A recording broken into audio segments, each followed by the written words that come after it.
Mesdames, Messieurs, merci à toutes et toutes d'être là. Sont absents aux deux procurations Mme Pister qui sera en retard, Mme Speiss, M. Patrice Maire qui sera en retard à Mme Bourmas, Mme Lys à son départ au point numéro 3 à M. Betty, Mme Galland à Mme Bessin, M. Lang à Mme Thierry-Joubert, M. Boulanger à M. Brême. Est-ce qu'il y a d'autres procurations qui n'auraient pas été relevées? Non? Bien. Donc, dans les points divers, dans le cas du point divers question orale, je répondrai en fin d'ordre du jour à la question qui a été posée par Patrice Maire, réceptionnée en mairie le 15 février 2011. Dans les remerciements, nous ont été adressés, ils émanent de Patrick Arles, directeur du foyer Notre-Dame, pour la mise à disposition de terre végétale et de la mise en place d'un panneau afin d'améliorer la signalisation du foyer. Monsieur Robert Bertozzo, président de la délégation locale de la Croix-Rouge, pour l'intérêt que porte la municipalité à la bonne marche de leur association. Monsieur Yannick Grandidier, président de l'association des jeunes agriculteurs de Moselle, pour la mise à disposition de la salle Agora à l'occasion de leur deuxième nuit de l'agriculture. Et en point supplémentaire, vous trouverez sur vos tables un projet de délibération intitulé Point supplémentaire 1, ateliers municipaux, acquisition d'un véhicule qui sera examiné, si vous êtes d'accord, en point supplémentaire. Y a-t-il des objections? Pas d'objection. Vous trouverez aussi une motion sur vos tables, une deuxième motion contre la suppression de postes d'enseignement dans les établissements de Saint-Avold qui sera examinée en fin d'ordre du jour, puisque je trouve complètement délirant qu'on puisse supprimer des postes pour avoir des classes de plus de 35 élèves. Et pour finir, bien sûr, vous trouverez sur vos tables la page des procès-verbaux 534 et 535 du procès-verbal de la séance du 23-12, rectifié à la demande de M. Brême. Je pense qu'il en est satisfait. C'est OK? Par ailleurs, il y a des observations à formuler, bien sûr, quant à la rédaction du procès-verbal de la première séance de l'année 2011, à savoir le 31-1-2011, qui vous a été expédié par courrier du 17 février dernier. Pas d'objection, donc nous passerons bien sûr pour les signatures. Le point numéro 1 est relatif au foncier, la cession d'un appartement communal 6 dans la copropriété dite Barre des 32, 16 à 22 place Théodore Paquet. Monsieur Temsali, vous avez la parole. Merci, monsieur le député maire. Conformément à votre décision de principe de vente des appartements communaux de la copropriété dite Barre des 32 et à la suite de la vacance d'un appartement de type F5 dans l'entrée 22, monsieur le député maire a été saisi d'une demande d'acquisition émanant des époux Éric et Françoise Kiffer, domiciliés 2 rue du 18e Chasseur à Saint-Avold. Le prix de cession d'un montant de 90 500 € a été accepté par les acquéreurs. Ce prix est supérieur à l'estimation domaniale fixée par France Domaine à 87 000 €. Donc, vos commissions des opérations immobilières et des finances vous proposent par conséquence de céder aux époux Éric et Françoise Kiffer, demeurant 2 rue du 18e Chasseur, dans la copropriété dénommée Barre des 32, 6, 16 à 22, place Théodore Paquet, érigé bien sûr sur les parcelles que vous avez.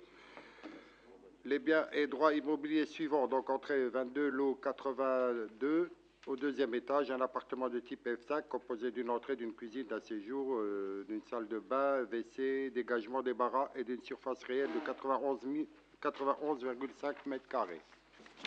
Entrée 22, une cave d'une surface de 7,95 m². L'ensemble immobilier dont dépend les biens et droits immobiliers vendus aux personnes présentes a fait l'objet donc d'un règlement bien sûr de la copropriété. Je vous laisse lire tout ça. Donc d'autoriser monsieur le député maire à signer l'acte de vente et le charger généralement de l'exécution de la présente délibération. Y a-t-il des questions? Monsieur Brême. Oui, effectivement, le prix de vente n'est pas de 90 500 €. La commune ne va pas récolter 90 500 €. Bah, quand on enlève les 400, parce que sur cette somme sera débité 480 € au titre de l'avance sur travaux et 160 € au syndic nouvellement créé. Oui. Alors ça ne fait pas 90 000 € comme annoncé dans la délibération. Oui, bah, comptablement. Bon. Hein? Alors, bon, quand on déduit ça, on est un tout petit peu au-dessus du prix des domaines, hein, très légèrement. Bon. Y a-t-il d'autres questions? S'il n'y a pas de questions, on passe au vote.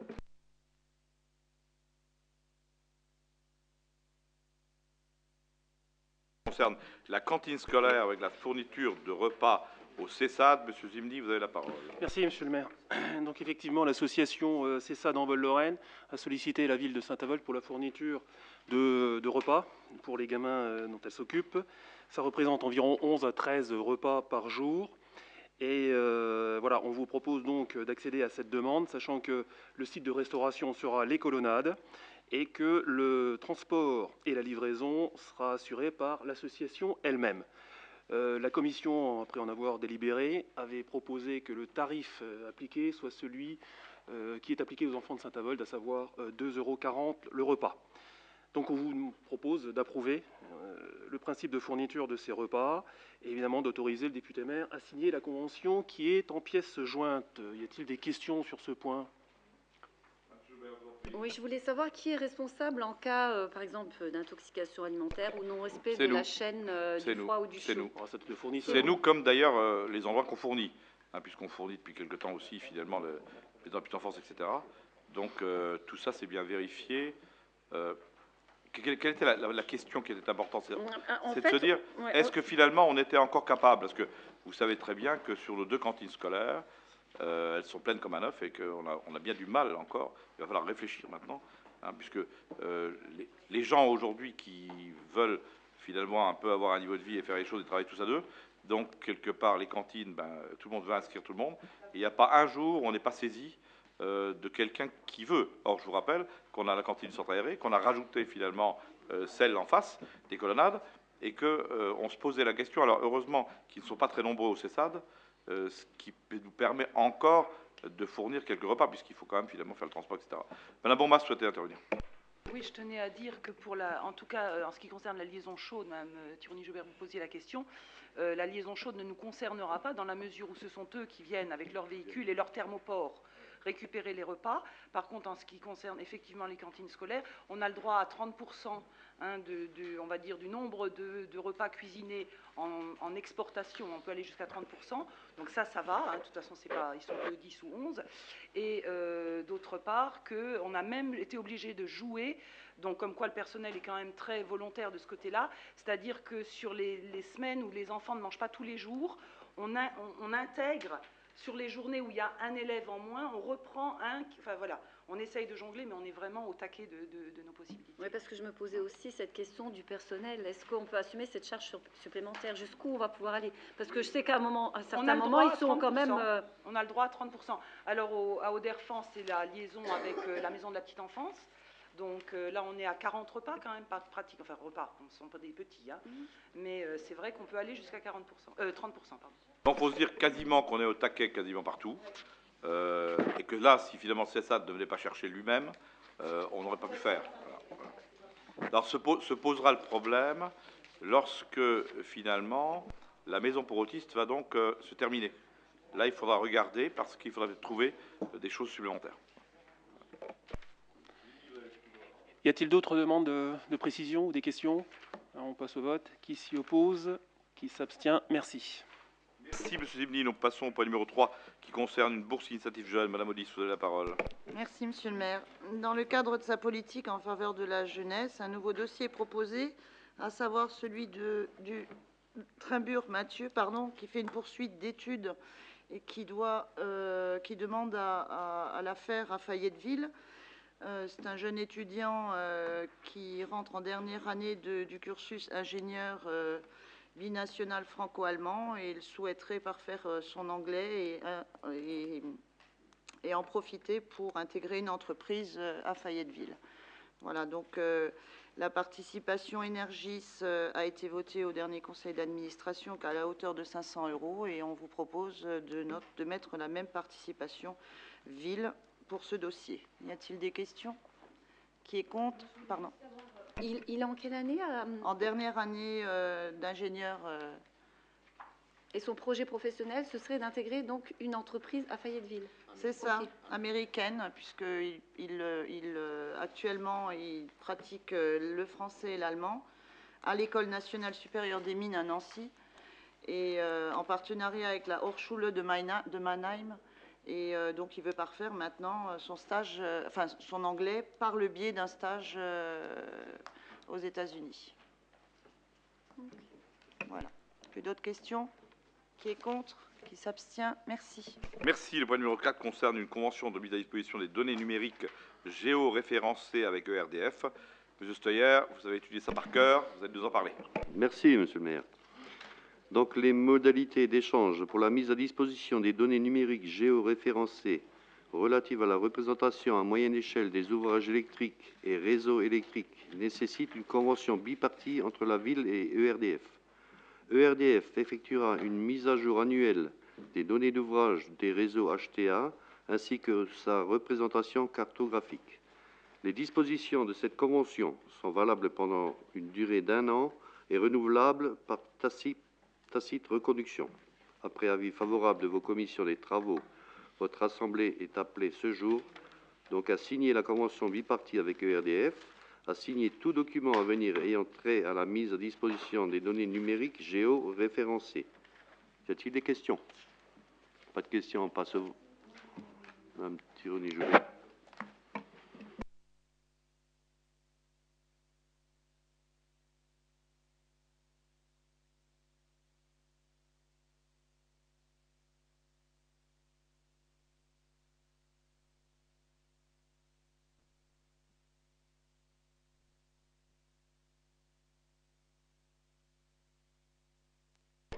Oui, ces renseignements sont en fait, c'est la ville qui signe la convention avec ERDF et ces renseignements sont destinés à Energis, qui, eux, vont les rassembler avec les leurs et nous, ville, disposons de ces renseignements à n'importe quel moment. Voilà, c'est comme tout le temps. Voilà.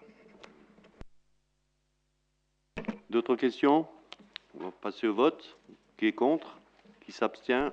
Merci. Merci. Le point numéro 5 concerne le foncier avec la désaffectation des logements communaux instituteurs au 10 rue Saint-Exupéry, avec l'adoption du règlement de copropriété. Monsieur Sperlin, vous avez la parole. Merci, Monsieur le maire.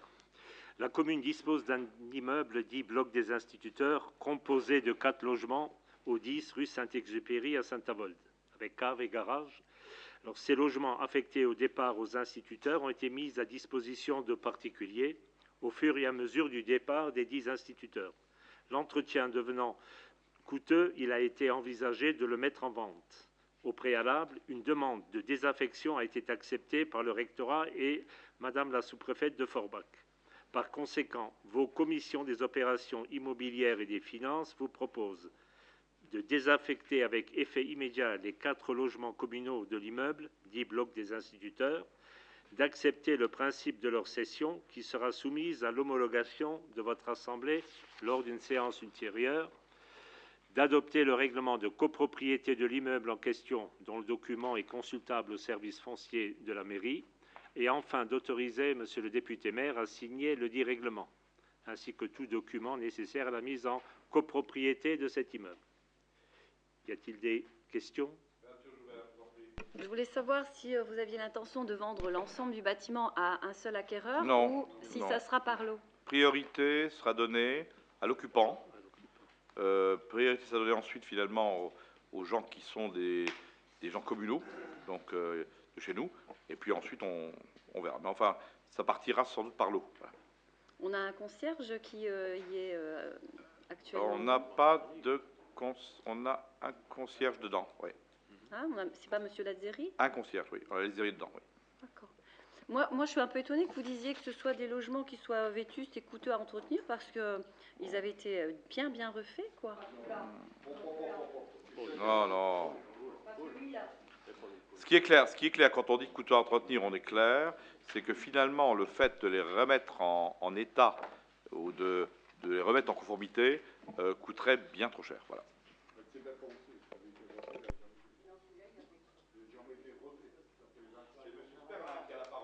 Bien. Y a-t-il d'autres questions? Nous passons au vote. Qui est contre?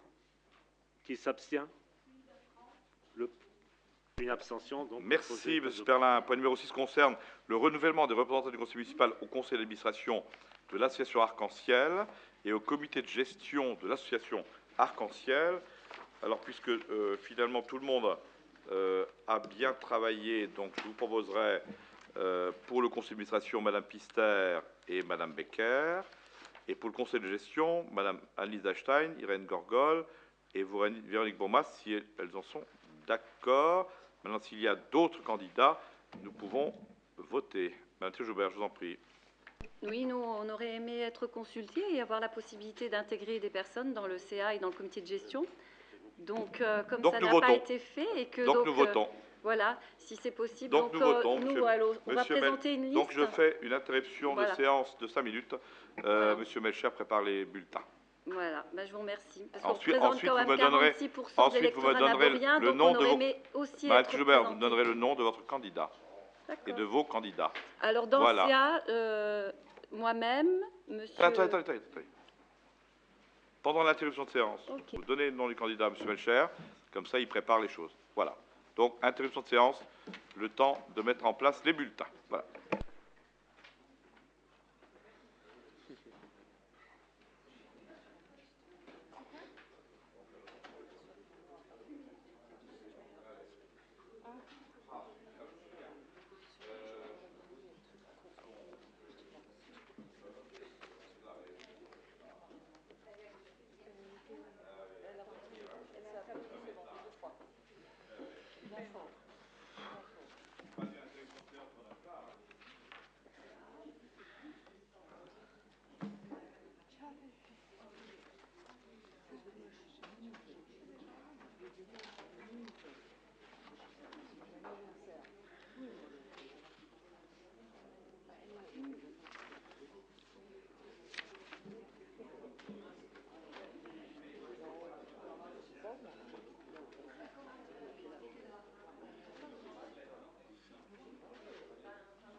Elle a eu le 4 février, là.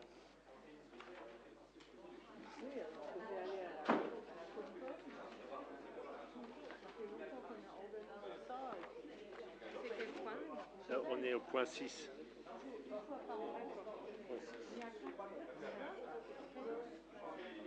Guy, est-ce que tu es... C'est vous qui suivez ce dossier? Oui. Bon, alors moi je dois présenter cette délibération. Quelle est la procédure? C'est-à-dire ici, nous, il y a une convention qui a été signée entre le PLF et nous. Donc, et nous, on doit donc racheter et puis le redonner à la CCPF. Mais comment cela se fera? Quelles seront les opérations, je dirais,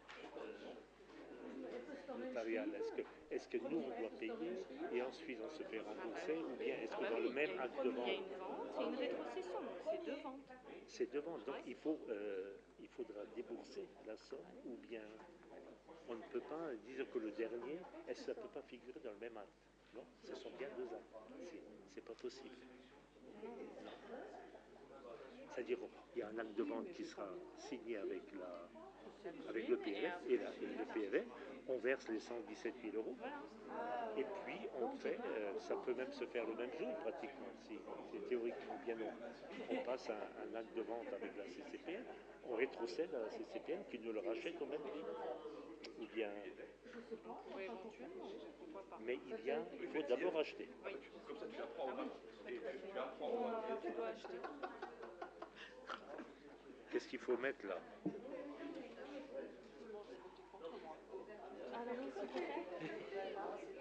Ah, il faut mettre une croix, ben ça va.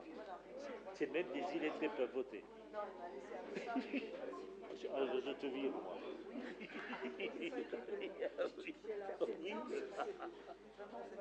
Ah oui, hein? Il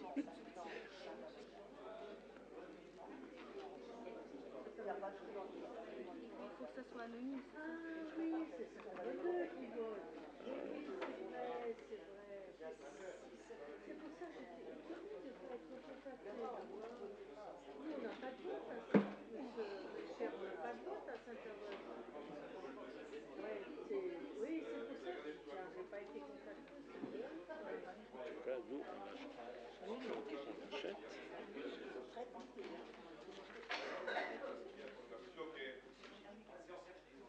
Pas encore. Alors, si vous ne comprenez pas la question, on va vous expliquer les choses. Très gentiment, voilà. On reprend là. Mais attendez, je n'ai pas décidé qu'on reprenait. Il est pressé pour un professeur, monsieur. Superman, il faudrait que vous expliquiez.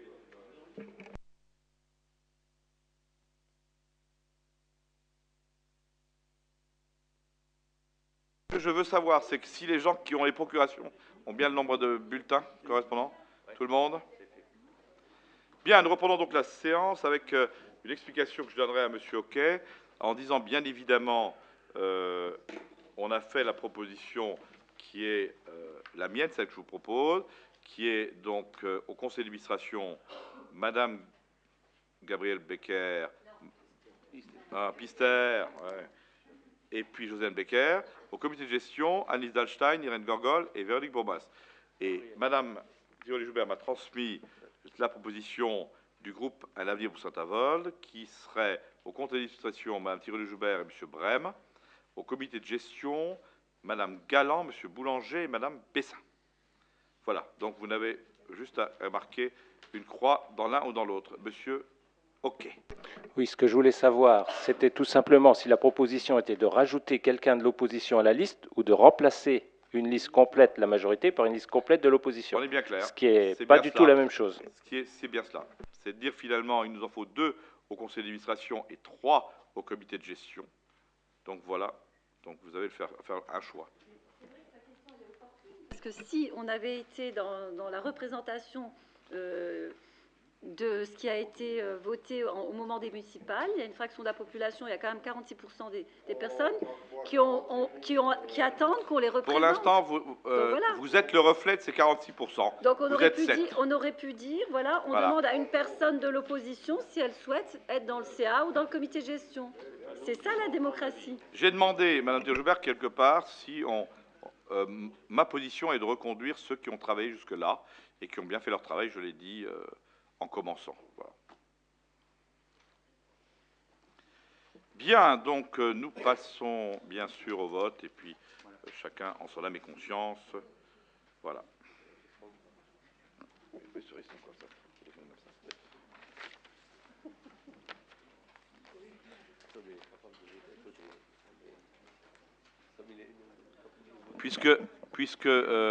Puisque nous sommes dans la démocratie participative, je demanderai bien sûr à M. Thiercy et à Mme Thierry-Joubert de bien vouloir, bien sûr, dépouiller.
inquiétez pas, c'est plus, M. Joubert, à mon avis, c'était plus pour taquiner Tiercy que pour vous taquiner vous. C'est vous qui le prenez mal et je pense que c'était bien plus pour taquiner Tiercy. Voilà. Voilà.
Liste 1, 25.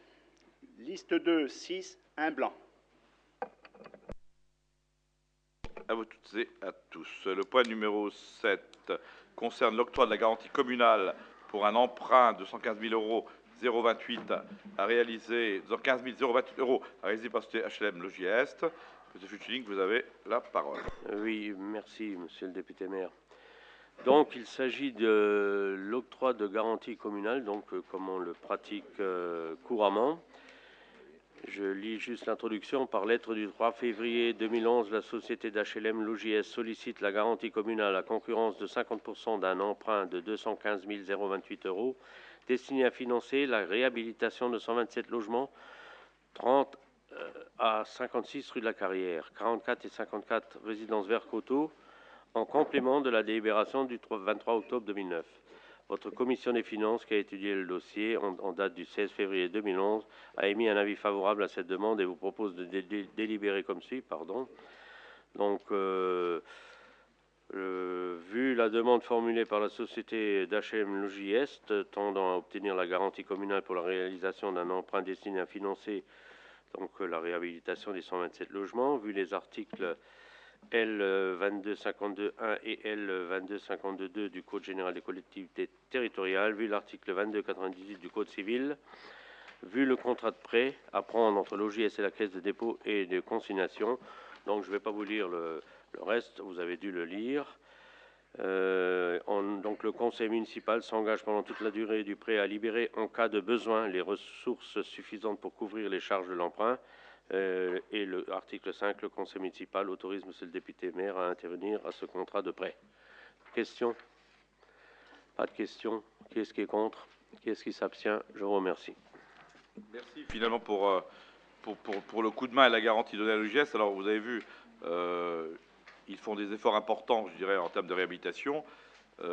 Simplement, une constance qui alimentera quelque part quelques propos de M. Joubert, c'est que finalement, dans la loi de finances, j'ai pu remarquer, je l'ai fait remarquer à la fois au préfet et à la fois au ministre, qu'on a quand même enlevé 30% d'autorisation de programme de logements sociaux.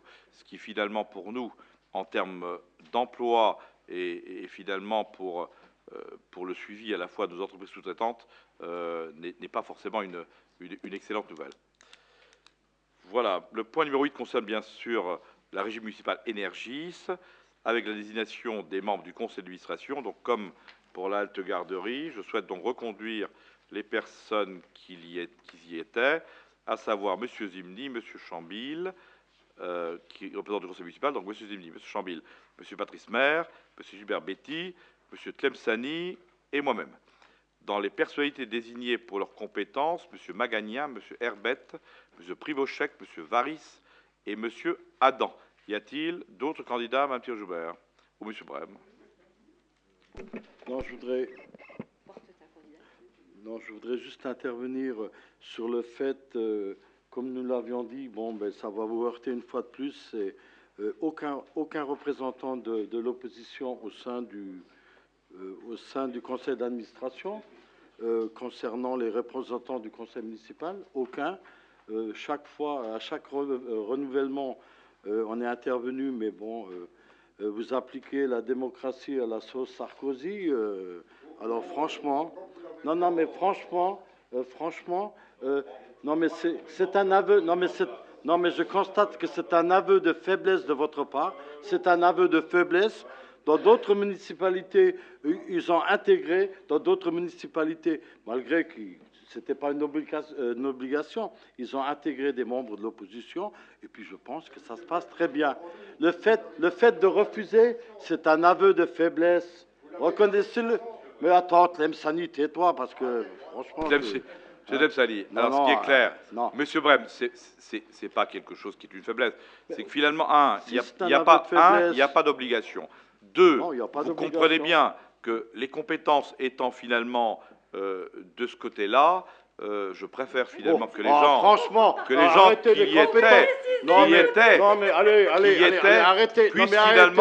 puissent finalement y rester. Alors on serait des incompétents notoires d'après vous? Ah, j'ai pas dit ça. Non, mais dites-le clairement. Je n'ai rien dit. Qu'on est des incompétents. Il suffit d'appartenir à une majorité pour être compétent. On voit bien ce que ça donne au gouvernement. On le voit très bien. Je n'ai rien dit. Bon, allez, arrêtez. Le sarkoziste que je suis propose simplement de reconduire, M. Brem, ceux qui existaient et ceux qui ont prouvé qu'ils ont fait leur travail. C'est tout. Je n'invente rien. Non, ceux qui ont prouvé qu'ils sont à votre botte. Voilà. Voilà. Dites les choses clairement. Il n'y a personne à ma botte. Ça n'existe pas. Je ne suis pas attirant. Je ne suis pas attirant. Si vous êtes courageux, je ne suis pas attirant. Comme vous ne l'êtes pas, non. Vous intégrez un membre de l'opposition. Je suis sans doute tout aussi courageux que vous. Ça va pas faire la révolution. En tous les cas, ça va pas faire la révolution. Bon, c'est tout. Bon, pour faire quoi? Ce qui est clair. Autant que Tlemceni, sinon plus. Bon, ce qui déjà, pour commencer. Monsieur Brem, il n'est pas dans mon intention finalement d'enlever quelqu'un de chez moi pour mettre quelqu'un de chez vous. Donc à partir de là, le problème est clos. C'est pas la peine qu'on en discute pendant ce temps. Alors, si vous avez des candidats à présenter, nous votons. Sinon, quelque part, nous voterons à main levée. Nous ne participons pas à ce vote. Voilà, puisque de toute façon, tout est acquis, que vous êtes des gens compétents. Restez entre gens compétents. Et voilà, c'est tout. Bon. Et puis on fera notre travail, on fera savoir ce qui se passe quand même à Madame Thierry-Joubert l'a dit, puisque nous sommes entre gens compétents. Voilà. Donc, pour les propositions qui sont faites, qui est contre? Qui s'abstient? Vous participez au vote ou... Participez au vote. Donc vous ne votez pas. Donc vous ne participez pas au vote. Voilà, je vous remercie. Le point numéro 9 concerne les archives, avec le Centre international de séjour Le Felsberg. Les nouveaux tarifs, Madame Bourmas, vous avez la parole. Bien. Nous vous proposons donc ce soir de réactualiser à la hausse certains tarifs du centre du Felsberg. Vous savez que depuis décembre 2008, nous gérons ce centre international de séjour ainsi que le camping. Il nous a paru opportun, donc suite déjà à un comité d'exploitation et ensuite en commission, de relever un petit peu ces tarifs. Je ne vous en fais pas la lecture exhaustive, vous avez tout sous les yeux. Y a-t-il des questions particulières? Oui. Les tarifs ont été relevés dans quelle optique? Est-ce que Est-ce que le bilan a été un peu... Non, c'est pas du tout ça, c'est une question d'augmentation. Vous voyez bien que ça concerne quand même des choses qui sont à des prix, soyons honnêtes. Si on regarde par exemple la chambre avec kitchenette, hein, qui passe de 275 au mois, hein, je parle du mois, à 300, ça fait 10 € par jour, hein, pour une chambre dans laquelle... C'est au mois, d'accord. Voilà, c'est au mois, oui, bien sûr. Dites, vous imaginez, à la journée, ce serait un 5 étoiles. Voilà, donc si vous n'avez pas d'autres questions, je vous propose de passer au vote et donc d'approuver ces nouveaux tarifs. Qui est contre? Qui s'abstient? Je vous remercie. Merci, Madame Bourmas. Le point numéro 10 concerne le domaine avec la cession de terrain communal du Vennec au profit de l'association culturelle et socioculturelle algérienne. Monsieur Chambil, vous avez la parole. L'association culturelle et socio-culturelle algérienne, dont le siège est situé 11A rue du commandant Charcot à Saint-Avold, a demandé l'acquisition d'un terrain en vue d'y réaliser une extension du bâtiment actuel 11A rue Charcot. Il s'agit d'une parcelle cadastrément de Saint-Avold, section 19, numéro 930, d'une contenance de 0 art 62 centiards, que cette association souhaite acquérir à l'euro symbolique et dont le transfert de propriété au profit de la commune n'est plus en cours puisque ça a été signé aujourd'hui. Cette transaction à l'euro symbolique a obtenu l'aval de France Domaine. Dans ces conditions, vos commissions des opérations immobilières et des finances vous proposent de céder la parcelle en question à l'euro symbolique au profit de l'association culturelle et socioculturelle algérienne, représentée par son président, M. Mohamed Bouzid, dès lors que le transfert aura lieu, puisqu'il a eu lieu. D'autoriser M. le député maire à signer l'acte notarié à intervenir aux frais de l'acquéreur. Y a-t-il des questions? M. Brem. M. Oquet. Oui, c'était juste pour savoir si on savait quelle était la destination du local qu'il compte construire. Il s'agit d'agrandir, je vais te répondre, il s'agit d'agrandir le local actuel. Ils agrandissent le local actuel. Voilà. D'accord. Comment? Jean, je ne connais pas, c'est pour ça. Moi non plus.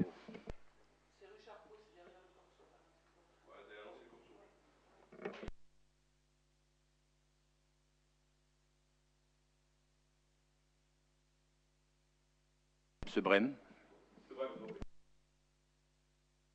L'association fait partie, bon, l'association est propriétaire du local. Alors, je ne vois pas pourquoi on céderait la partie de terrain à l'euro symbolique, comme on l'a fait. 150 000 € à d'autres. Pardon? On a bien donné 150 000 € à d'autres. Non, parce que c'est pas important. Ce qui est important, c'est une assoce, et deux, finalement, on a toujours fait des efforts sur les associations. On le reçoit à l'euro symbolique, donc finalement, on leur donne à l'euro symbolique. Moi, je pense que finalement, pour les 20 mètres carrés, là, c'est pas... Non, mais est-ce que c'est encore permis de le donner à l'euro? Parce que chez les privés, c'est plus permis de donner à l'euro symbolique. Bah, nous, on peut donner à l'euro symbolique. Si on l'achète à l'euro symbolique, on le revend à l'euro symbolique. Est-ce que c'est légal encore? Bah, je pense que oui, vérifier. À mon avis, oui. À mon avis, oui. On va pas faire de bénéfice sur la sauce. On va pas, nous, on le reçoit à l'euro symbolique, on va pas faire payer la sauce.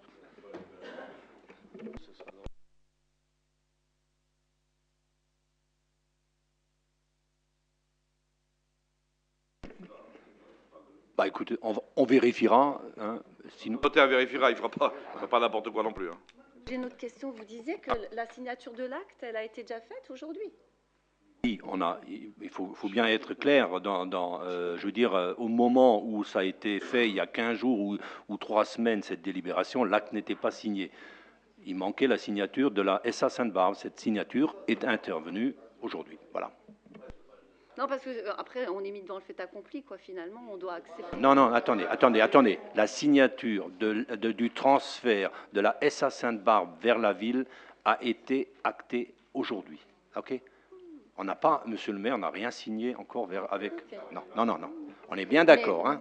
Mais je pense qu'il faut quand même bien vérifier au niveau du notaire si effectivement ça existe encore sur le plan légal, l'euro symbolique. Bon, attendez. Parce qu'à ma connaissance, ça je pense quelque part, Monsieur Joubert, je pense quelque part que mes services ne font pas n'importe quoi, hein, et que, première chose, et deuxièmement, pour l'instant, j'ai rien signé.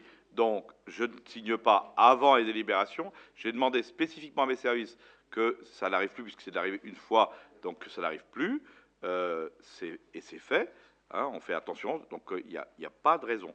Et l'euro symbolique pour l'euro symbolique, à mon avis, ça ne pose aucun problème, puisqu'on l'achète à l'euro symbolique et on le revend à l'euro symbolique, parce que c'est une assoce. Ça aurait été autre chose, un lieu privé, quelque chose d'autre, on aurait fait. Mais là, finalement, c'est un local associatif, donc on en tient compte.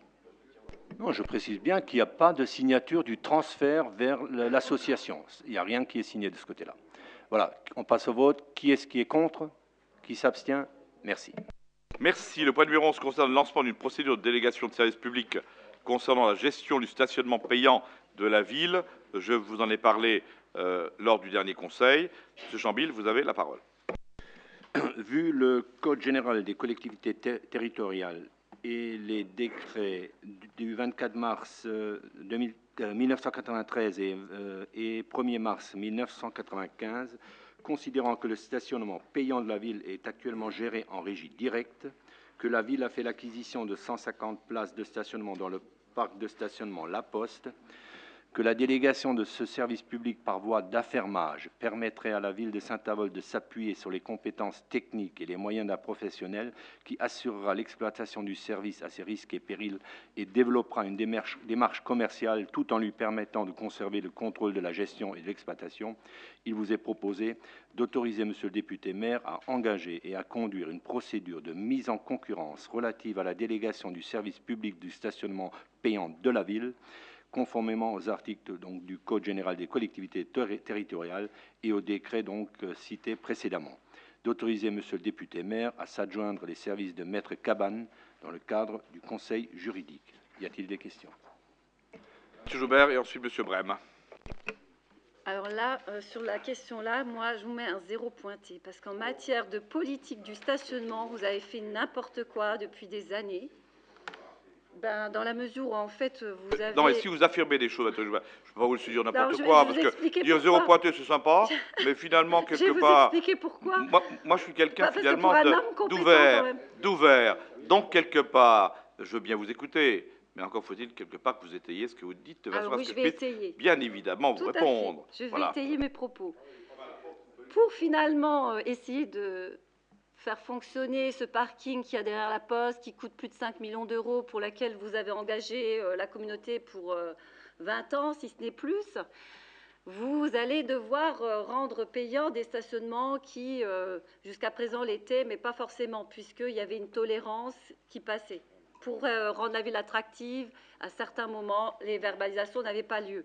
Là, il va falloir... Pendant Noël, voilà. Là, il va falloir être beaucoup plus rigoureux parce que si effectivement il y a des parkings où il y a un certain laxisme, c'est eux qui vont capter finalement des voitures qui ne vont peut-être plus aller derrière le parking de la Poste. Donc en fait, vous êtes dans une stratégie de comment je vais faire en sorte que les gens aillent derrière ce parking, parce qu'avec ce qui nous a coûté, à savoir plus de 5 millions d'euros, il va falloir quand même montrer à la population qu'on ne l'a pas construit pour rien et qu'il y a des voitures qui vont aller se garer là.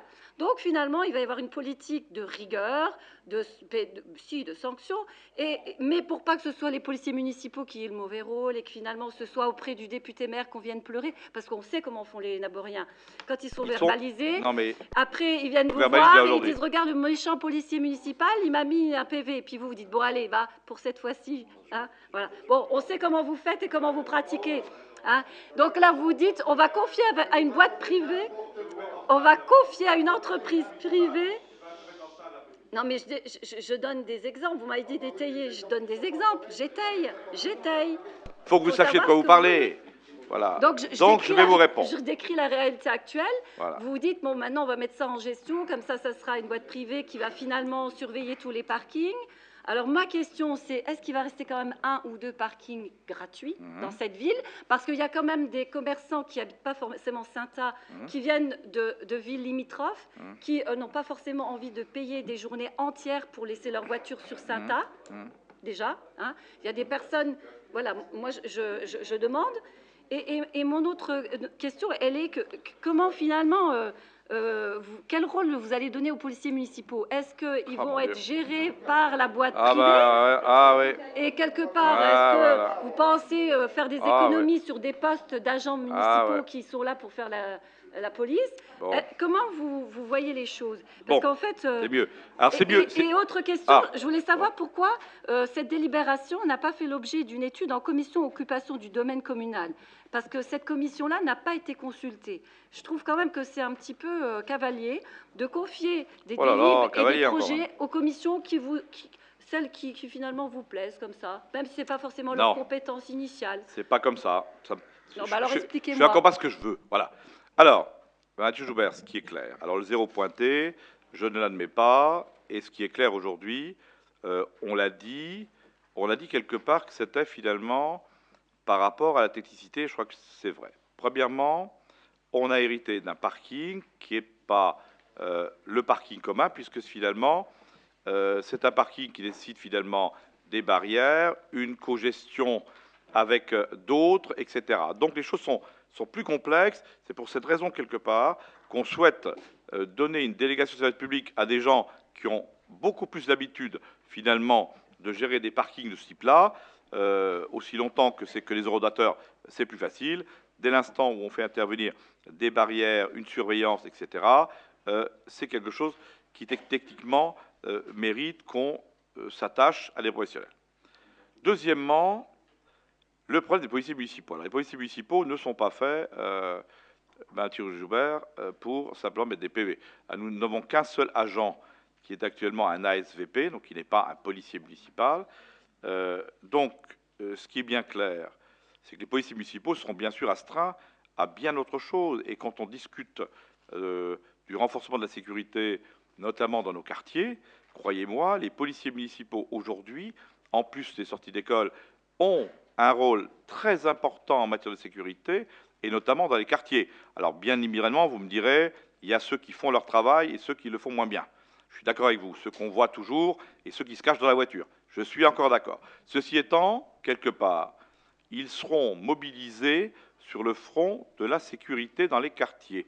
Et il est clair qu'au vu d'un certain nombre de choses qui me sont revenues ou qui me remontent finalement quotidiennement sur la présence de gens autant devant le foyer de Huchet qu'au Pré-aux-Moines, que devant le centre commercial et qu'ailleurs, croyez-moi, nos policiers seront bien évidemment là pour gérer la sécurité, et c'est important. Alors maintenant, vous me disiez bien sûr que chez certains policiers, il y avait peut-être une habitude pédagogique, je suis assez d'accord. J'ai bien dit qu'il y a d'abord la pédagogie à faire, puis maintenant, il faut aussi penser qu'on ne demande pas des tarifs exorbitants, donc je ne vois pas pourquoi un certain nombre de Naboriens décideraient de ne jamais payer le parking payant. Je crois que dès l'instant où on instaure un parking payant, c'est que pour les gens le payent. S'ils ne le payent pas, ils sont sanctionnés pour cela. Et je pense que les policiers le font déjà maintenant. Donc, que ce soit après une boîte privée qui le fasse ou pas, je pense que ce sera exactement la même chose. En tous les cas, ce qui est clair, on a fait en sorte que les prix des parkings ne soient pas exorbitants pour que, finalement, les gens puissent les payer. Donc, c'est important qu'on puisse le faire comme ça. Ensuite, ce qui est clair aussi, c'est qu'on a souhaité qu'il y ait un péage pour que les gens ne soient pas là pour mettre des voitures ventouses partout. Souvenez-vous de la demande que nous avons eue dans un secteur qui n'est pas forcément un secteur à forte rotation, dans le secteur par exemple de l'école ronde ou autre, où on nous signalait que des gens partant au boulot qui faisaient du covoiturage installaient leurs véhicules côte à côte partout.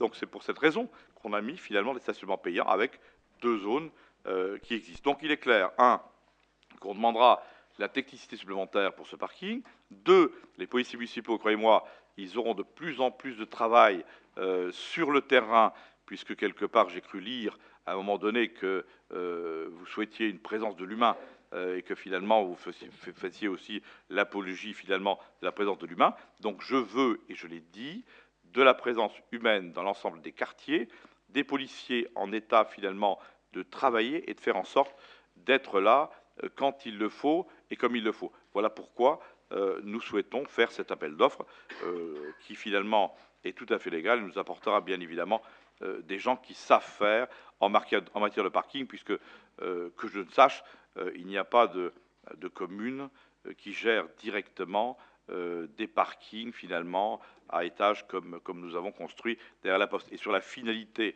Je vous rappellerai finalement la délibération qui existe de l'époque où finalement nous avions une discussion très claire sur l'opportunité ou la non-opportunité de faire ce parking. Je vous accorde que c'était bien sûr avant la crise, mais que ce parking centre-ville a une véritable utilité. Il en a autant aujourd'hui qu'il en avait finalement hier. Voilà ce que je souhaitais vous dire, Mme Thierry-Joubert, sur votre zéro pointé, que je vous retourne bien gentiment. Monsieur Brem souhaitait intervenir. Pardon, je souhaiterais intervenir. Bon, je vous rappellerai tout simplement que pour la gestion de ce parking, le promoteur aurait pu le gérer, et vous avez dit à ce moment-là que le parking n'était pas rentable, que le parking n'était pas rentable. C'est d'ailleurs acté dans un des comptes rendus. C'est personnellement ce que vous aviez dit, que c'était pas rentable, qu'on allait nous s'en occuper. Bon. Alors maintenant, vous venez avec une délégation de service public. Est-ce que cette délégation de service public gérera uniquement les places du parking La Poste ou l'ensemble des parkings? Bon, on y vient. C'est ce que je voulais entendre de votre bouche. Bon, elle va gérer l'ensemble des parkings. Bon, très bien. Oui, payant. Bon, à une certaine époque, lors d'un débat aussi sur les problèmes de stationnement, M. Funschilling, premier adjoint, avait dit que l'argent qu'on récupère, parce qu'on récupère quand même une certaine somme des autres parkings, 250 000 €, si ma mémoire est bonne, ça a peut-être évolué depuis, bon, il faut voir d'année en année, et M. Funschilling avait dit que cet argent servira à financer le parking de La Poste. Alors maintenant, le gérant, non mais, si, Monsieur Funschilling, je ressortirai le compte rendu, c'est ce que vous avez dit, que cet argent, parce qu'on dégage des bénéfices, sur les autres parkings de la ville. Alors maintenant, il y a certainement un ami qui est venu frapper à la porte. Ah oui, mais je vais gérer tout, sachant très bien que le parking de La Poste sera déficitaire, mais il va se rattraper sur le reste. Non, il va se rattraper sur le reste. Soyons clairs. Mais soyons clairs, il va se rattraper sur le reste. Alors, je pense qu'en la matière, on n'invente rien. Au lieu que nous, on récupère ces sous, on va les donner à quelqu'un d'autre. Mais c'est de la bonne gestion. Alors, expliquez-moi, déjà, vous ne nous avez pas soumis la convention du syndic concernant l'occupation, parce que là aussi, on voudrait bien voir la convention de gestion du parking La Poste, parce que, bon... déjà, bon, deuxièmement, mais monsieur Tlemceni, arrêtez. Monsieur Tlemceni, la culture, c'est comme la confiture. Moins on en a, plus on l'étale, monsieur Tlemceni. Voilà. Bon, je continue. Je continue. Bon. Non, mais des questions. Bon, vous auriez déjà... normalement, si vous faites un appel d'offres, vous avez déjà fait le contenu de l'appel d'offres. Le contenu de l'appel d'offres, qu'est-ce qu'on va rémunérer? Monsieur Brem, l'appel d'offres. Non, pas l'appel d'offres, mais vous aurez déjà... Je vous demande l'autorisation de le faire. Déjà, je ne peux pas l'avoir fait. Le projet que vous voulez présenter, toutes les conditions de l'appel d'offres, vous auriez dû le présenter au Conseil, le cahier des charges. Qu'est-ce qu'on dit dans la délibération? Sauf à ce que quelque part je ne sache pas lire, c'est qu'on s'associe, comme pour Numéricable, on s'associe les compétences d'un avocat pour préparer un cahier des charges qui tienne la route. Voilà ce qu'on vous demande. Et vous me dites, est-ce que vous avez déjà fait le cahier des charges? Non, puisque je vous demande l'autorisation de contacter cet avocat pour le faire. Je crois qu'il faut être clair. Je ne vois pas où est le problème. Nous, on pense qu'il y a des gens compétents ici et on ne comprend pas que, comme vous êtes compétents, vous, toute votre équipe, les agents municipaux qui font office de policiers municipaux, voilà, on a tellement de compétences à Saint-Avold qu'on refourgue tout au privé. Alors nous, on se pose des questions, comprenez? Parce que des biens publics, de la gestion qui pourrait être faite dans la transparence, qui pourrait ramener, pas que des services, mais aussi de l'argent, vous confiez ça à vos amis. Donc laissez-nous dire, non, on n'est pas d'accord. Ben oui, parce qu'à chaque fois, c'est du bricolage. Bon, parce que vous n'avez jamais parlé de délégation de service il y a quelques années de ça par rapport à la gestion des parkings. Donc, quand je dis qu'il n'y a pas de cohérence, que vous êtes irresponsable et que vous êtes incompétent. Regardez, Mathieu Joubert, et heureusement quelque part que vous présentez compétente, je regarderai très gentiment, n'est-ce pas, vos pas prochains. serais très heureux de regarder un petit peu les choses. Vous savez ce qui est quoi? clair, ce qui est clair- Mélangez pas tout, s'il vous plaît. Ben, vous non plus. On parle du parking. On parle du parking et de votre politique par rapport au stationnement dans la ville de Saint-Avold. Critiquez ma politique. N'essayez pas de faire diversion, s'il vous plaît. Critiquez ma politique, M. Joubert, tout en ne m'écoutant pas. Moi, je vous dis, l'appel d'offres, c'est transparent, le cahier des charges sera fait et vous sera soumis. Et sur la décision de faire ou de ne pas faire, laissez finalement, bien évidemment, la majorité à qui le peuple a donné mandat continuer à travailler. C'est tout. Bon, sur ce, je clôt les débats en posant la question, qui est contre? Voilà, merci. Qui s'abstient? On passe au suivant. Merci, M. Chamby. Le point numéro 12 concerne l'acquisition des terrains industriels de la vente au carreau appartement à l'EPFL et qui sera rétrocédé, bien sûr, à la commune du Pays Naborien. M. Sperlin, vous qui connaissez ça par cœur, vous allez nous expliquer. Bien. Merci, Monsieur le maire. Alors, par convention en date du 30 août 2004, la ville de Saint-Avold et l'EPF Lorraine ont défini leur engagement réciproque pour l'acquisition et la cession de terrains industriels de la vente au carreau pour une contenance totale de 32 hectares, 60 arts et 96 centiares. Il était prévu, après acquisition par l'EPF Lorraine, une cession au profit de la ville de Saint-Avold au plus tard le 30 juin 2006. Donc, en raison d'un bail accordé à Coq de Carlin, un premier avenant pour prolonger ce délai au 30 juin 2010 est intervenu en 2009. Donc, du fait de l'avenir incertain de Coq de Carlin et des différents projets susceptibles de se développer à cet endroit, un deuxième avenant est intervenu en 2010, prorogeant le délai de rachat par la commune jusqu'en 2014. Or, aujourd'hui, des perspectives pour y créer une nouvelle zone d'activité économique se dessinent, de sorte qu'il s'avère opportun d'acquérir l'ensemble de ces terrains, conformément à la convention foncière qui nous lie à l'EPFL, et de les rétrocéder immédiatement à la CCPN. Les conditions de rétrocession de l'actuel propriétaire, l'EPFL, sont les suivantes. Le montant de cession est de 117 366,06 € payable en 2 annuités. Compte tenu de ce qui précède, vos commissions des opérations immobilières et des finances vous proposent, premièrement, d'acquérir l'ensemble des terrains industriels cadastrés ci-dessus appartenant à l'EPFL aux conditions financières susvisées. D'obtenir de l'EPFL, avant la signature de tout acte de vente, l'ensemble des conditions de charges et modalités de transfert de ces terrains, autres que financières, et notamment en ce qui concerne la dépollution, les servitudes grevant ces terrains, les engagements et obligations des propriétaires successifs.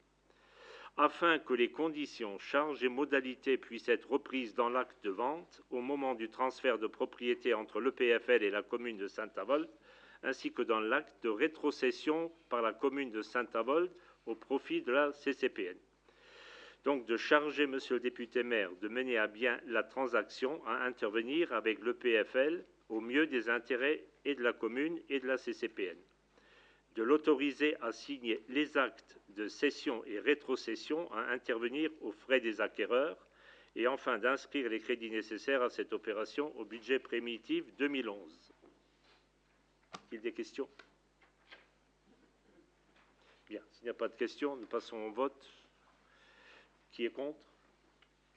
Qui s'abstient? Une abstention. Merci, M. Sperlin. Le point numéro 13 concerne le débat d'orientation budgétaire 2011. Donc, comme chaque année, je souhaite effectivement vous donner les tendances qui seront effectivement celles liées, bien sûr, à la fiscalité. Alors, sur, effectivement, la fiscalité en 2010, les taux applicables aux 4 taxes de la fiscalité locale resteront identiques. Donc, les taux applicables ne seront donc pas augmentés en 2011. Vous voyez quelque part que sur les produits des taxes directes locales, on aura sensiblement 158 722 303 € à peu près, puisqu'on n'est jamais très sûr des dotations depuis quelque part les changements intervenus. Ça, c'est avec la taxe professionnelle. Avec la taxe professionnelle, on est d'accord. En ce qui concerne les dépenses de fonctionnement réelles, elles seront sensiblement identiques à celles qu'on a connues jusqu'à présent. Vous verrez donc sur l'augmentation de la dette, il y a une augmentation. Sur effectivement les volumes d'investissement, on essaiera finalement de les mettre au même niveau que ceux de 2010, mais on a deux problématiques. Un, bien sûr, il faut qu'on aligne les volumes d'investissement à ce que nous recevons en dotation de l'État, ce qui est important et ce qui est clair aussi. Je vous rappelle que la dotation de l'État n'étant pas indexée sur l'inflation, on va paumer un petit peu de pognon. La taxe professionnelle a été donc supprimée le 1er janvier 2010 pour les entreprises. Je rappelle que les communes percevront au lieu de la TP la cotisation économique territoriale, qui est composée de deux éléments distincts: la cotisation foncière des entreprises, basée sur la valeur locative des installations, et la cotisation sur la valeur ajoutée des entreprises. L'imposition forfaitaire sur les entreprises de réseau, les transferts d'impôts, attribution de la part départementale de taxe d'habitation, la taxe sur les surfaces commerciales perçue auparavant par l'État. En 2011, Saint-Avold poursuivra sa politique de proximité en direction de nos citoyens, de nos écoles, du développement durable et surtout, bien sûr, de la sécurité de tous. J'insiste, parce que ce sera finalement un fer de lance pour 2011. Parallèlement aux travaux effectués par l'EPFL au bâtiment de Jeanne d'Arc, la fin de l'aménagement et le transfert des archives s'effectuera au cours du premier semestre. Les travaux de filtration et traitement des eaux seront effectués au stade nautique. Les chantiers d'insertion poursuivront en 2011 leurs travaux de remise en état du bâti, la maternelle du Vennec, 2 salles à l'église du Vennec et les locaux de Saint-Saint-Paul. Nous poursuivrons aussi la mise en conformité gaz et électricité dans différents bâtiments communaux. L'hiver très rigoureux nous obligera, comme l'an passé, à refaire en priorité certaines voiries, soit la rue Barthélemy-Cruzem, la rue de France dans la deuxième phase, le boulevard de Lorraine au niveau de la gare routière, la rue Raymond-Pittet et la rue Poncelet. De plus, la création des parkings rue des Pétunias et rue des Verts-Coteaux est également prévue, ainsi que la prolongation de la rue des Cerises et la mise en conformité des feux tricolores au carrefour avenue Pattonne. La MJC, qui attend depuis longtemps des locaux supplémentaires, reprendra sans doute les locaux de l'ex-trésorerie. On attend confirmation, mais ça devrait être le cas. Une étude sera lancée pour l'agrandissement des locaux de Saint-Saint-Paul et de la Croix-Rouge, dont les besoins deviennent criants. Le Tennis Club se verra doté de nouveaux cours extérieurs. Nous relancerons aussi, tel que je vous l'avais indiqué, la maîtrise d'œuvre pour la réhabilitation du centre nautique. Nous poursuivrons en termes de sécurité et la présence des policiers municipaux sur le terrain et la mise en place de caméras supplémentaires. Nous poursuivrons aussi pour le centre équestre les travaux de mise en conformité des installations. Ce budget ainsi que les budgets annexes seront bien sûr rigoureux et réalistes afin bien sûr de conserver et l'écoute de nos concitoyens et bien sûr cette réactivité nécessaire malgré bien évidemment les périodes de crise que nous traversons. Voilà les grandes indications que je souhaitais vous donner sur le débat d'orientation 2011. Voilà, Monsieur Brem. Bon, oui, sur vos grandes orientations, bon, je crois qu'il y a quand même quelques remarques à faire. Bon, quand je regarde, bon, ce qui est important à nos yeux, c'est le volume des investissements. Qui dit investissement, dit emploi, dit on fait travailler des entreprises, on fait travailler des gens. Bon. En matière de quand je fais le cumul des prévisions de 2001 jusqu'à 2010, hein, bon, 96 millions d'euros. Après, en parallèle, je mets les réalisations. Alors là, on se retrouve à 58 millions d'euros, 58 millions 300 000 euros. Bon, ça fait un taux de réalisation de 61%. De 61%. Mais ce qui est paradoxal, c'est que dans la même période, la dette, l'endettement par habitant a augmenté quand même de 120, en gros de 120 euros. Bon, on est parti de 841 en 2001, alors que là, vous avez déjà dit que la ville était surendettée. Maintenant, on se retrouve à 957,70 euros, tout va bien. C'est à l'image de l'État. Oui, quand même. Bon, alors, qu'est-ce qui justifie? Bon, on n'a pas fait les investissements qui avaient été prévus, et puis alors que le taux d'endettement a augmenté, on a fait quoi? Bon, on a fait beaucoup de fonctionnement. Non, je suis pas d'accord. Je crois quelque un chat, part que un chat. non, Bon. appelons un chat un chat. Moi, je suis comme vous, Monsieur Brem, un homme direct, mais quelque part efficace lorsqu'il faut faire. Je crois qu'aujourd'hui, personne ne réclame et personne finalement n'a à redire sur des choses qui ne sont pas faites. on a fait une politique de proximité, et je crois que ce soit au niveau des associations, que ce soit au niveau des écoles, que ce soit au niveau des réalisations, année après année, de besoins importants. Je vous rappelle, le clubhouse du tennis de table, le clubhouse du rugby. Cette année, on s'est inquiété, finalement, de mettre un terrain synthétique du côté, effectivement, des Étoiles de la Maurienne. On a fait le boulot de Agenda. Alors, quand on dit quelque part, on ne va pas inventer des choses à faire, alors qu'il n'y a pas, finalement, lieu de le faire. Je pense qu'on a fait, année après année, ce qui nous paraissait important de faire, et on l'a fait dans une large continuité qui font aujourd'hui dire aux gens qu'on avance. Alors, je l'ai dit, pour l'an prochain, on va s'occuper de la MJC, parce que ça fait très longtemps qu'ils attendent une extension, il faut qu'on s'en occupe. On va s'occuper aussi, finalement, de bousculer un petit peu l'État sur l'idée de mettre le commissariat en place, parce que ça fait très longtemps, quelque part, qu'il faut un nouveau commissariat à Saint-Avold. Bon, ils se font tirer l'oreille, parce que, quelque part, ils ne savent pas où trouver l'argent, mais il faut qu'on leur tire l'oreille. Ce qui est important de dire aujourd'hui, c'est que, pour Saint-Avold, on a essayé de mettre l'argent partout où c'était nécessaire pour essayer de faire avancer tout le monde, y compris toutes les associations locales. Et je crois qu'aujourd'hui, personne ne s'en plaint. Alors, on ne va pas inventer des choses pour les faire, on fera conformément à l'argent que nous avons. C'est ce que nous avons fait de tout temps, et c'est ce que nous continuons à faire d'une bonne et d'une juste manière. Je vous rappelle qu'en 2001, il n'y avait pas, malheureusement, tout ce qui est en place aujourd'hui. Quand je regarde aujourd'hui ce qui est en place, en plus de ce qui existait avant 2001, pour faire des comparaisons, je ne voyais pas de périscolaire, je ne voyais pas ceci, je ne voyais pas de cantine. À un moment donné, M. Brem, quand vous dites qu'est-ce que vous faites, écoutez, on fait véritablement ce que la population a besoin. Donc il est clair que comparer un petit peu le nombre de policiers en 2001, comparer-les aujourd'hui, comparer finalement les besoins ici et là, les centres aérés, tout ce qui est fait aujourd'hui, c'est important. Et je pense que, en finalité, Saint-Avold reste finalement cette ville attractive. Je pense qu'en termes de services, je rends hommage à tous nos services qui essaient de faire le maximum pour être là dans toutes les manifestations. Vous avez vu le nombre de manifestations que nous avons aujourd'hui par rapport à ce qui existait avant 2001. Vous seriez finalement étonné de voir tout ce qui existe, tout ce qui est fait, et quelque part, ce qu'on continue finalement à faire, puisque quand on dit des choses, en général, on les réalise. Hein, j'ai parlé, pour revenir finalement à Dourdal ou à d'autres, j'ai dit finalement, on va essayer de reprendre le réseau, on va essayer de faire ceci. On essaie quelque part, partout où c'est nécessaire, d'être finalement accompagnateur d'action quand c'est possible. On essaie finalement d'être réactif quand il le faut. Et là, je regarde tous les chantiers d'éclairage public sur lesquels on a amélioré l'éclairage partout où c'était possible, etc.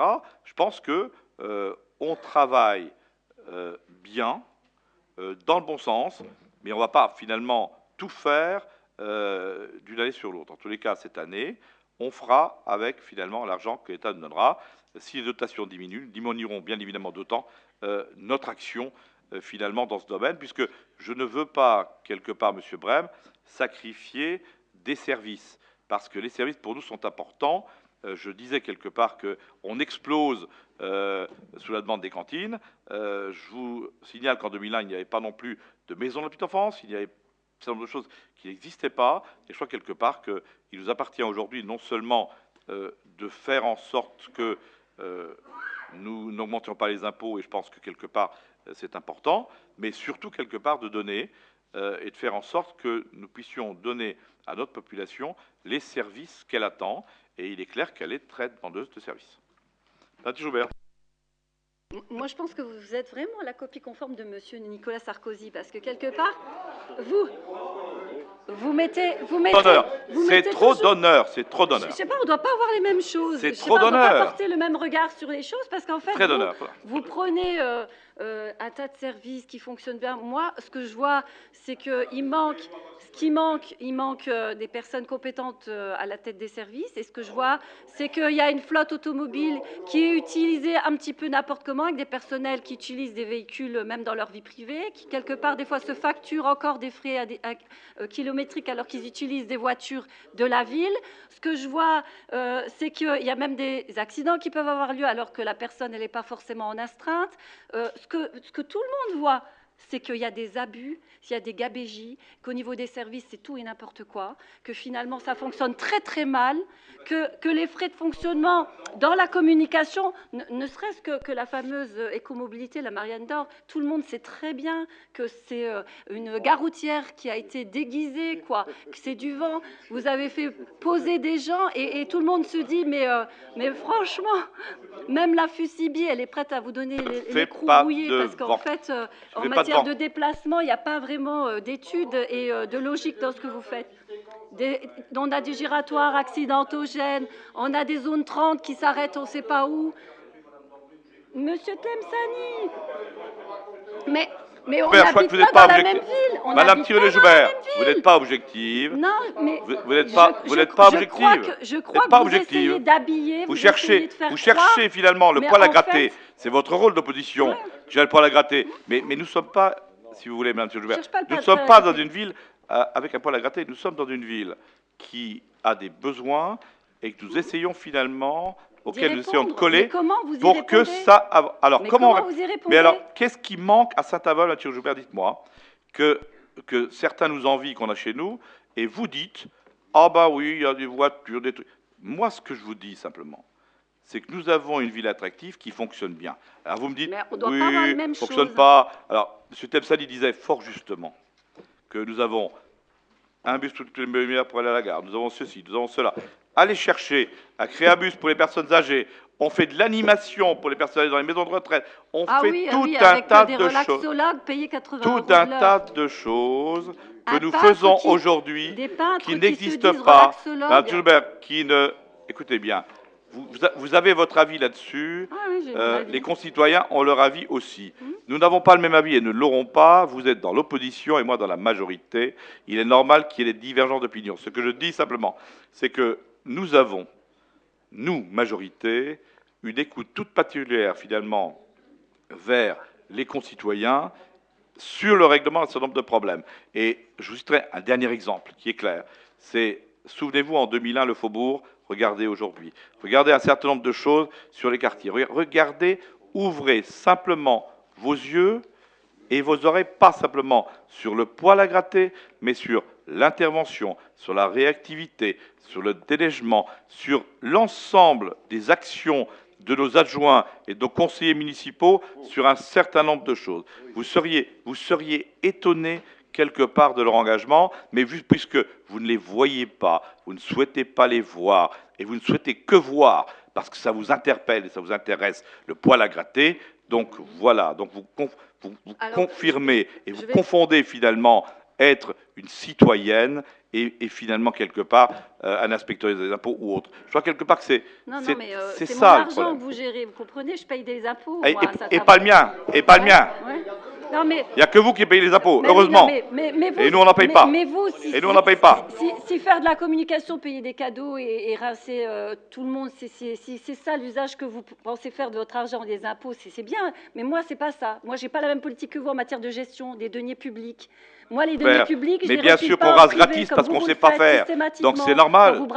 Mais c'est bien, madame. Donc, moi, je dis simplement, il est très facile quand on est à l'extérieur et qu'on s'intéresse à rien de donner la leçon. Donc les donneurs de leçons, je vous ai déjà dit une fois, je souhaite des choses très claires. C'est que finalement, un jour, qu'on vous donne la possibilité de faire les choses et vous verrez ensuite que c'est tellement facile de critiquer, mais c'est sans doute plus difficile de faire admettre et de faire partager. Donc moi, je n'ai pas d'illusion, je ne vous ferai jamais partager ma vision des choses. Mais ce qui est bien clair aujourd'hui, c'est que non seulement j'essaie de faire partager aux gens ce que l'on vit, mais on essaie d'être à leur côté, ce qui est sans doute beaucoup plus difficile que de critiquer sans cesse. Monsieur Hoquet. Oui, je voudrais dire que je suis content d'avoir rencontré M. Brem, les grands esprits se rencontrent. Il y a un seul tableau où j'avais fait un petit compte, c'est le tableau de l'endettement. Donc effectivement, il a augmenté de 120 € en 10 ans, ce qui fait donc 14%, 120 € par rapport à 841. 14% en 10 ans, ça fait 1,4% par an. On est en dessous de l'inflation, donc l'endettement a baissé. En euros constants, l'endettement a baissé. Ça, c'est un chiffre concret. Voilà. Bon, moi aussi, ça me fait peur, l'endettement. Donc, j'ai fait le calcul. C'est le seul tableau que j'ai pris. Eh bien, l'endettement a baissé en 10 ans. Vous avez raison, parce qu'en euros constants, vous avez finalement fait le bon calcul. D'autres personnes souhaitent intervenir. C'est pas toujours les mêmes. Monsieur Galloni, je vous en prie. Oui, donc, monsieur le maire, vous parlez de budget rigoureux. Alors, moi, je ne suis pas expert comptable, mais ce que je peux noter, c'est que de 2009 à 2011, la dette augmente de 50%. Alors, augmenter la dette de 50%, alors après, vous nous dites les impôts et les taxes n'augmentent pas, c'est facile. Je crois que, M. Galloni, je ferai la même réponse que j'ai faite finalement à Mme Thierry-Joubert. Lorsqu'on ne sait pas finalement l'importance qu'ont les choses, c'est facile de le dire et de regarder sur un tableau. Ce qui est clair, c'est que puisque les besoins augmentent, il est normal quelque part qu'on y réponde. Le tout, c'est qu'on puisse y répondre sans que finalement on touche trop le porte-monnaie finalement de nos concitoyens. C'est ce que nous faisons de jour comme de nuit pour que quelque part les choses se passent bien. Mais il est clair qu'aujourd'hui, on ne fait rien sans rien. Alors, quand je vous dis tout à l'heure qu'on fait aussi de la pédagogie pour que nos concitoyens apprennent quand même à mettre 50 cents dans le parc-mètre, ben c'est aussi, finalement, une façon de faire la pédagogie. En tous les cas, ici, on travaille, on donne le meilleur de nous-mêmes pour que les choses avancent. Alors, il est sûr qu'il y a toujours ici ou là des choses qui sont à dire, mais ce qui est clair, et M. Hockey l'a relevé, c'est que, à franc constant, et je crois que c'est important en euros constants, la dette par habitant, c'est pas grand-chose. Voilà. Monsieur Brem, à nouveau, et Monsieur Joubert, à nouveau, puis ensuite, voilà. Non, je ne vais pas m'en. Juste pour rectifier le constat de monsieur Hoguet, il y a un paramètre. Hockey, pardon. De monsieur Hockey. Un paramètre que vous avez oublié de souligner, c'est qu'entre-temps, il y a eu des augmentations d'impôts. Bon, ce qu'il faut prendre en compte, hein, c'est ce qui a stabilisé un peu la dette. Ça, il faut le rajouter dans le... Et oui, dans la réflexion. Il faut discuter de l'inflation et il a raison. Oui, il faut tenir compte de l'inflation. Bon, d'accord. Après, quand on dit, bah oui, on fait au niveau des routes, hein, bon, les routes, alors toutes les routes, non, mais je dis, elles sont à l'heure actuelle dans un état... Allez voir l'autoroute, j'ai pris ce matin pour aller à Forbach, je pense que nous n'avons pas de route... Non, mais je circule dans Saint-Avold, comme de nombreux Naboriens, je circule dans la ville, dans les différents quartiers de la ville, mais à l'heure actuelle, il y a des programmes de rénovation de routes qui avaient été prévus, qui n'ont jamais été réalisés. Bon, non, il y a des programmes... C'est clair que... Mais je ressors depuis 2001, j'ai tous les comptes rendus. Si elles n'ont pas été réalisées, c'est qu'elles n'ont pas été nécessaires. C'est qu'elles n'ont pas été nécessaires. Non, mais je ressors si elles ne sont pas réalisées, c'est qu'elles ne sont pas absolument nécessaires. C'est pas moi.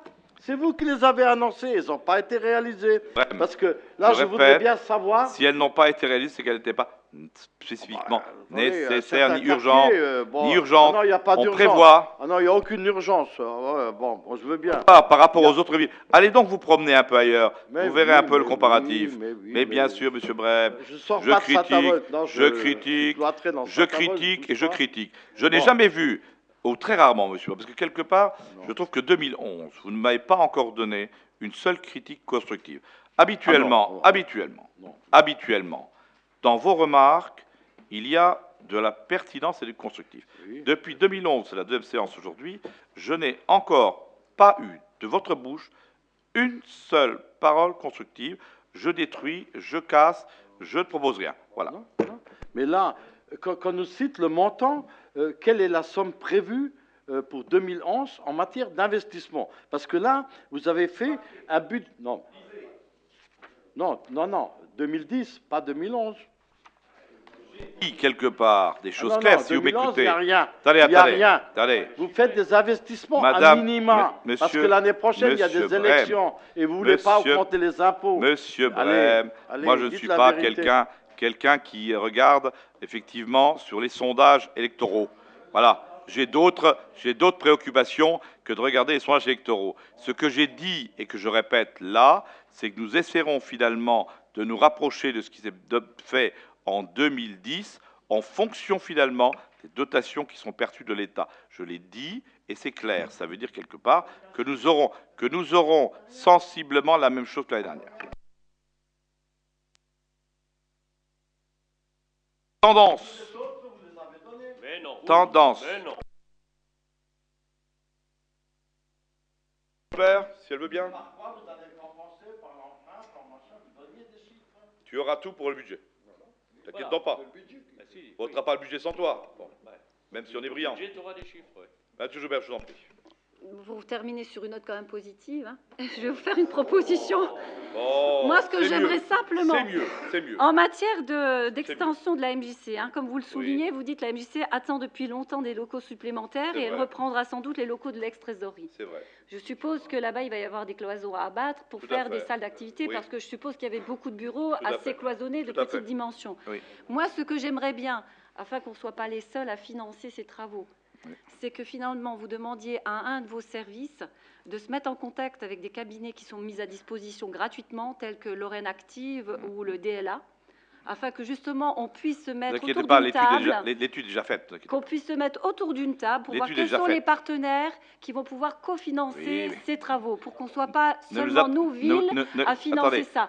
Moi, je pense qu'on pourrait monter un dossier pour avoir des subventions je sais où chercher les subventions. Des subventions même pour la du cour, Conseil général et même pour de d'autres, la j'en CAF. trouve. Alors. Voilà. Moi, il me semble que c'est important qu'on aille chercher aussi de l'argent auprès des partenaires, parce que et vous pensez qu'on ne fait pas ça? Mon ressenti, c'est quand même qu'on est en train de s'isoler. On attend quelque part qu'on reste isolé. À l'avoir joué. Nous, on sait faire, nous, on peut faire. Moi, je veux rester maître d'œuvre. Moi, je fais ce que je veux chez moi.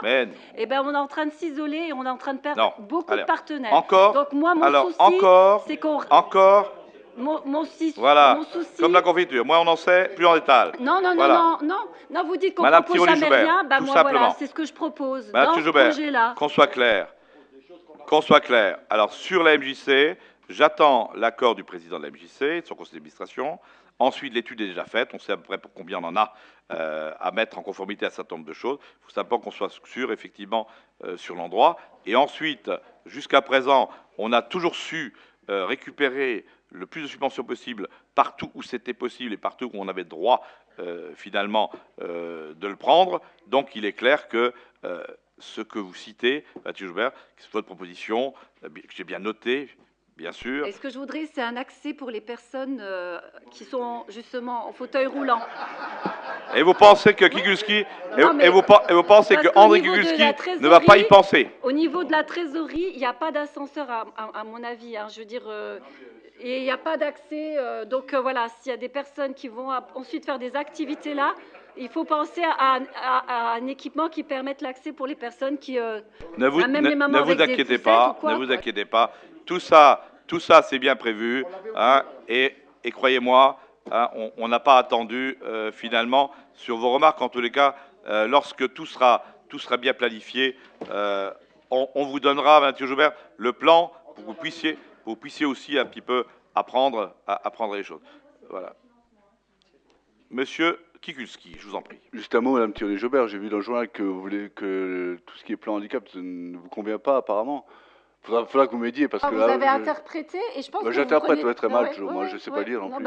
Quand je présenterai mon programme, je vous appellerai comme ça, vous pourrez me dire ce que vous en pensez. Oui, présentez votre programme, ça marche. Parce que c'est vrai que par rapport aux personnes handicapées, et je vous prêterai un fauteuil aussi. J'ai des propositions très concrètes à faire au niveau du canton. Ça marche.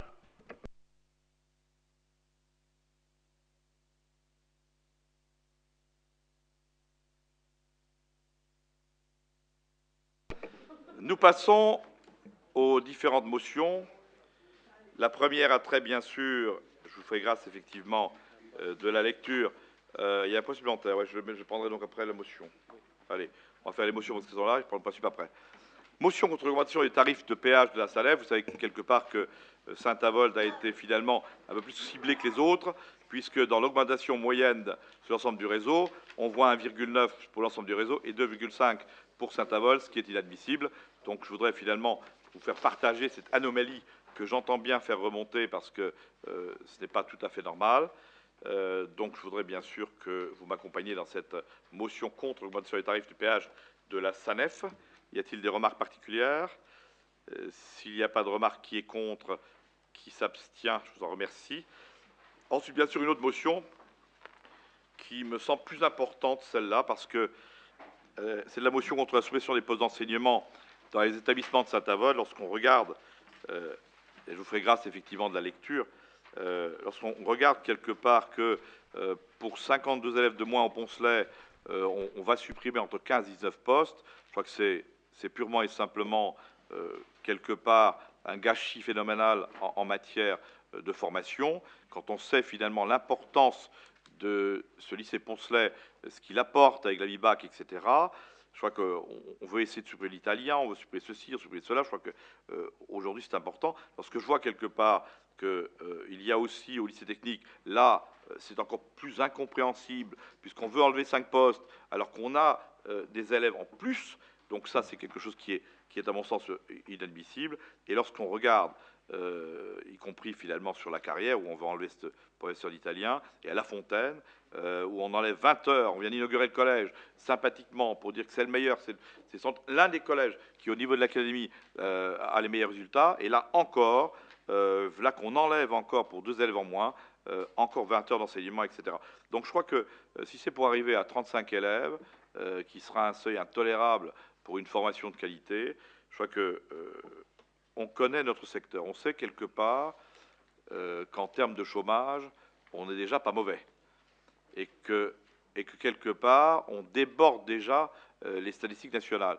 Alors, si c'est pour ne pas donner de chance à nos enfants de trouver demain un boulot et avoir finalement un enseignement de qualité, je crois que déjà, même tous les conventions de revitalisation, etc., ne suffiront sans doute pas à redonner les emplois perdus. Donc je crois qu'on a tout intérêt à se battre pour que finalement on puisse avoir un enseignement de qualité et en tous les cas des professeurs ici.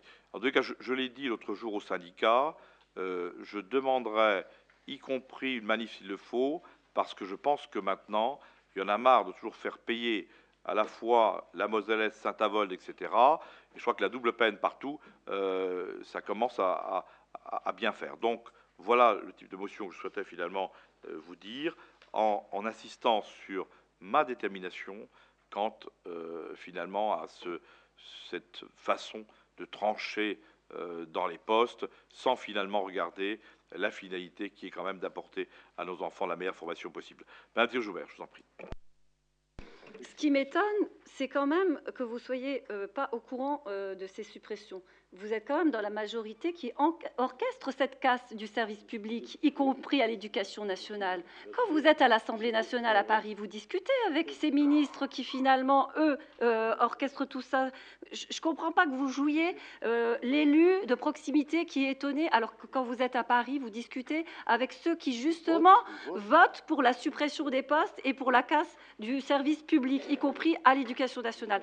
Donc vous ne pouvez pas avoir toujours ce double discours de dire « je vote une motion dans ma commune parce que ce qui est décidé à Paris, je ne suis pas d'accord ». Vous êtes à Paris, vous discutez et vous votez pour je suis pas d'accord.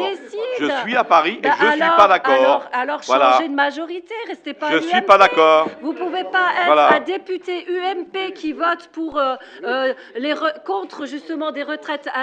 Ici, nous, on ne veut pas que vous touchiez à nos acquis sociaux, on ne veut pas vous toucher à nos classes, à nos profs. Et qu'est-ce que vous faites quand vous êtes à Paris ? Ben, vous nous oubliez. Mais finalement, pas du tout. vous nous oubliez. Oh là là. À Paris, vous faites ce que Sarkozy vous demande de faire. Vous appuyez sur le bouton OK pour la retraite au-delà de 65 ans. OK pour la suppression des fonctionnaires parce que c'est tous des feignants. Voilà comment vous parlez. Madame voilà Joubert, comment les libéraux et voilà comment les capitalistes et les gens de droite parlent des fonctionnaires. Vous avez une mauvaise image des fonctionnaires. Vous pensez que c'est des gens qui servent à rien. Voilà. Et c'est pour ça que vous n'avez aucun scrupule. Et c'est pour ça que vous n'avez aucun scrupule à voter pour la suppression des postes. Et faites après, attention, vous aurez besoin de votre voix. Ménagez-la. Vous aurez besoin de votre voix. Ménagez-la. Ménagez. Et comme ça, eh ben, ça sera ceux qui auront de l'argent qui pourront payer des cours particuliers à leurs gamins. Et les familles modestes, elles auront que les yeux pour pleurer. Et les gamins, ils finiront OS. Et doucement, doucement, Tlemceni. Monsieur Tlemceni, levez pas la parole, levez le doigt comme tout le monde. C'est le respect de chacun. D'accord. Madame Joubert, Madame Thierry Joubert. Je suis fonctionnaire, Monsieur Tlemceni, active. Vous êtes plus active. Vous Madame l'avez rarement été. Vous êtes Joubert. beaucoup plus à Paris à porter le portefeuille du député. Madame, là. Madame, vous n'êtes pas en poste, Madame, monsieur. D'accord?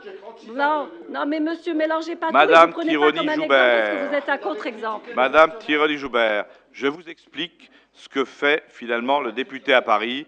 Il défend finalement les citoyens, il explique au gouvernement et aux ministres finalement la problématique des retraites, du régime minier, etc., etc. Et croyez-moi, ils sont plus nombreux à m'accompagner partout pour expliquer la problématique liée finalement à la situation, aux problèmes finalement des rues hospitalières, d'Hospitalor, des retraites, de tout ce qui finalement aujourd'hui ennuie les Français. Je me défends et je me bats. Voilà finalement quelle est ma devise. Et je me battrai, et je me battrai, et je me battrai aussi pour que, même si le recteur a cherché quelque part 550 postes à enlever ici ou là, on ne les enlève pas chez moi ici. Voilà pourquoi, quelque part, je me bats, Madame Tironi-Joubert. Voilà. Le gouvernement lui donne des primes quand il supprime les postes. On en arrive là, il lui donne des primes. 20 000 € pour Voilà. supprimer des Ça, postes. c'est de la Vous politique. avez cautionné ça, parce Et que vous ça, êtes c'est d'accord? voté à l'Assemblée. Je ne cautionne pas ça. Je ne cautionne pas ça. Bien, pour la motion. Qui est contre? Qui s'abstient? Merci. Le point supplémentaire numéro 1 concerne, je ne l'ai pas à côté de moi. Jean-Michel qui l'a, ben voilà. Donc concerne, attendez, Jean-Michel qui l'a, mais sur les ateliers municipaux avec l'acquisition d'un véhicule, M. Jean-Michel, c'est toi qui as la parole. Ok. La section espace vert des services techniques dispose d'un seul véhicule de type utilitaire 3,5 tonnes équipé d'un plateau. Ce véhicule arrivant en fin de vie et compte tenu de l'accroissement des prestations réalisées par ce service, à savoir notamment les travaux d'élagage, la réalisation, l'entretien des massifs fleuris, l'acquisition d'un second véhicule équipé d'un plateau est impérative. Ces véhicules serviront également au transport des barrières de sécurité type Vauban lors des marchés et diverses manifestations, permettant ainsi aux agents des manipulations moins contraignantes qu'avec l'utilisation de véhicules de type poids lourd. De ce fait, il y a lieu de procéder à l'acquisition rapide d'un véhicule de même type.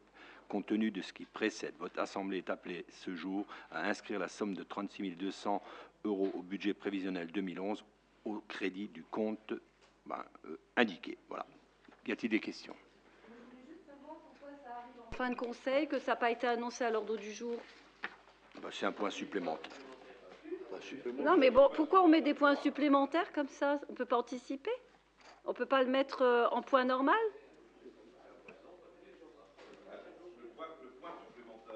C'est quelque chose finalement qui nous arrive comme ça, sinon il ne serait pas mis, en point supplémentaire. Anticiper, c'est bien ce que je dis. Ah, anticiper. Un bon gestionnaire, ça ne lui arrive pas comme ça. Gestionnaire, nous sommes des bons gestionnaires. Il ne se laisse pas mettre devant le nez, tiens, il faut acheter un camion à la dernière minute. Mais si le camion il est bousillé, qu'est-ce qu'on fait? Vous ne savez pas gérer. Mais qu'est-ce qu'on fait avec le camion s'il manque de camion? Ah oui, facile. Facile à dire. Bon, bien, on va donc décider d'acheter des vélos à nos ouvriers. Voilà. Qui est contre l'acquisition? Moi, si, oui. Non. Non. Moi, je fais de la promotion, mais je fais.